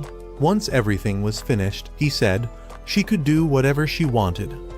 After saying those words, Su-won left. Hack was looking for Yona. When he heard her crying, he ran over, took one look at the situation, and could already guess what had happened. When Yona returned, she tried to act cheerful to cover up her true feelings, but everyone could tell something was wrong. Even while eating with the group, she spilled her food without noticing, and she even changed clothes right there in front of everyone. Hack had to intervene before she ran inside to change properly, and he even demanded money from anyone who had seen the princess. Green Dragon came to find Hack, having noticed that Hack usually didn't bring his spear into the city, so clearly something was wrong. While changing, Yona still had the hairpin Su-won had given her. So many things had happened since she left the palace. That afternoon, she and Hack sat together watching the sea. Yona decided she would leave the port city and asked if he wanted to come with her. Of course, he had to follow the princess like her shadow. Everyone behind them was eavesdropping on the conversation. She decided they would leave the next morning. That evening, everyone held another feast. Green Dragon sat alone, playing his instrument on a cliff. Yona came to find him and praised his playing. When she tried to play it herself, it sounded like an ox stepping on a broken string. The two sat and talked for a while. Later, Green Dragon went to find his comrades, those who had fought alongside him through countless battles, to say goodbye, because tonight, they would all likely begin a new life. After that, he went to see the captain. They reminisced about old times and talked about Green Dragon's decision. Following Yona would be a difficult path, but maybe that was the destiny of a dragon like him. Still, he couldn't feel at ease letting Yona out of his sight, even though she had no power. Even though she walked forward while crying, he had been consumed by her radiance. The next day, they all set off together. The captain and the others gave Yona plenty of advice and also handed her some heavenly herb. She hugged the captain like a farewell to a mother figure. Then they departed. While traveling, Blue Dragon spotted Green Dragon, who had secretly joined the group, so he forced him to reveal himself. And so, their group gained a new member. Throughout the journey, thanks to Green Dragon's hunting skills, their meals improved significantly. Now, only one dragon remained, the Yellow Dragon, so Green Dragon volunteered to find him. But the other dragons argued, saying it was their mission too. The three bickered, so Hak and Yun went off to process the deer that Green Dragon had caught. Yona herself butchered it. Back when she was in the palace, she had never imagined taking the life of an animal. Avoiding it would be like turning a blind eye to its life. As she prayed for the animal, a man suddenly appeared beside her. He agreed with her view, but said that all beings are equal, and so one day, they will all reach paradise. As he spoke, his stomach growled and drool dripped from his mouth. He excused himself by saying he was just a passerby, so she shouldn't mind him. Seeing that he was clearly hungry, Yona invited him to stay. Hak, Yona, and Yun grilled meat together. Hak didn't care who the guy was, and the other dragons were probably still busy arguing. As they ate, they talked about the Yellow Dragon. According to the founding myths, he possessed a powerful body. When the other dragons returned, they were quite shocked. The man eating in front of them was the Yellow Dragon. His name was Zeno, a wanderer who loved traveling and having fun. All three dragons could feel that he was the one. The only strange thing was that Yellow Dragon didn't feel the burning sensation when meeting Yona. Unlike the others, no one knew if he was strong or just a fool. Before Yona could even invite him to join, he had already agreed. As mentioned, Yellow Dragon liked wandering and fun, so since he had free time, he just went along with them. Part of the reason was also because Yun's cooking was delicious. White Dragon still found it hard to believe and asked Yellow Dragon to prove his strength. According to him, his body was incredibly durable, but Hak knocked him out with a single punch. Yun noted that Yellow Dragon's skin was smoother than Yona's. Compared to him, if Hak said he was the Yellow Dragon, people would believe it more. Realizing his secret had been exposed, Hak joked that he was the Yellow Dragon. White Dragon replied that if Hak were a real dragon, he'd have to be the ultra-evil supervillain Dark Dragon. But honestly, that sounded kind of cool too. Either way, White Dragon was really happy that the four dragons had finally gathered. Yun looked happy too, but the simplicity of it all had overshadowed its depth. That night, Yellow Dragon came to find Yona. He helped her gather firewood. Yona told him that even if others didn't believe he was the Yellow Dragon, she still did, because through her eyes, the air around him felt different from an ordinary person, just like a warm, golden beam of sunlight. Even though they had only just met, being near Yellow Dragon gave Yona a sense of warmth, and she reintroduced herself formally, saying she was honored to meet Yellow Dragon Zeno. Later, Yun calculated everything again. When night blankets everything, the blood of the dragons will be reborn once more. According to the ancient covenant, at the moment the four dragons gather, the sword and shield that protect the king will awaken. And finally, the Crimson Dragon will return at dawn. Yun had figured out the group's next direction. A few days later, they returned to find Iksu. As soon as they entered the house, everything was in chaos, and the priest was lying in one spot with his head covered in blood. After questioning him, they learned that he had made a mess because he was too hungry. Yun then scolded Iksu thoroughly. Just by looking, Iksu could tell that Yona had experienced many things. Yun asked about the divine prophecy, and Iksu said they still needed some more time before the sword and shield to protect the king would appear. When that time came, Yona would surely know what to do. At that point, Yellow Dragon finally spoke. That was Yona's goal in gathering the four dragons. In short, since Hak and Yona had fled from the royal palace, they needed the strength of the four dragons to survive. But what would come after that? Would they keep running forever or overthrow Suwon and reclaim the throne? With the power of the four dragons, taking back the palace would be easier than eating cake. But Zeno said he wouldn't participate because he wasn't capable of fighting anyone. Either way, Yellow Dragon thought Yona should think about that purpose before the moment Iksu spoke of arrived.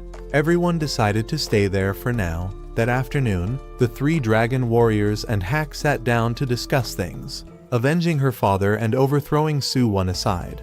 If Yona did reclaim the throne, what would she do then?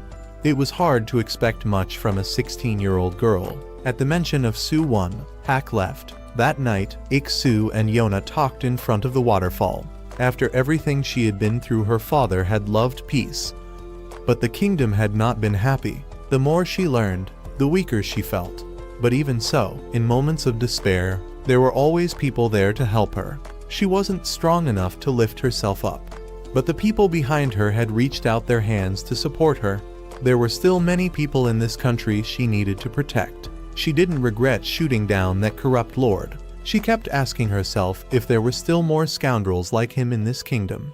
That's why, from now on, she wanted to do great things. She would save the unfortunate people of Kuka Kingdom. She apologized to her father for going against his wishes and using weapons. Before returning to the royal palace, she still had things she needed to do. She also told Iksu about meeting Su-1. She hated him, but couldn't draw her sword to stab him. Iksu said that no matter how foolish or confusing it might be, there are still feelings that can never be erased. Late at night, when everyone else was asleep, Yona was still training in the rain. Hak came to find her, worried she might catch a cold. The two of them took shelter in a cave. Yona knew Hak was still upset that she held a sword. He said he wasn't angry, just worried about her. But Yona didn't want to use Hak as her shield. She needed to be stronger. Previously, Yona had asked Green Dragon to teach her the sword because Hak refused to. But Green Dragon, like Hak, didn't want her to face danger. Green Dragon thought the reason Hak didn't want her to wield a sword was because he wanted her to be safer and happier than anyone else. He also jokingly said that Hak wanted to tie Yona up and hide her so no other man could ever see her. Before he could add that Hak was a possessive guy, Yun had already called him away. Yona thought Green Dragon was just joking. Hak said it was the opposite. He only wanted everyone in the palace to see her strength. One day, he would tell them, "Look, this is the girl you cast out of the palace, Princess Yona, the one who cut her hair and took up a sword, the one who lived stronger than anyone else to protect this land." That's what he would say. Yona was very happy and fell asleep beside Hak, and he kissed the princess on her forehead. The anime ends here. Farewell. Spoiler. In the manga, Hak proposes to Yona.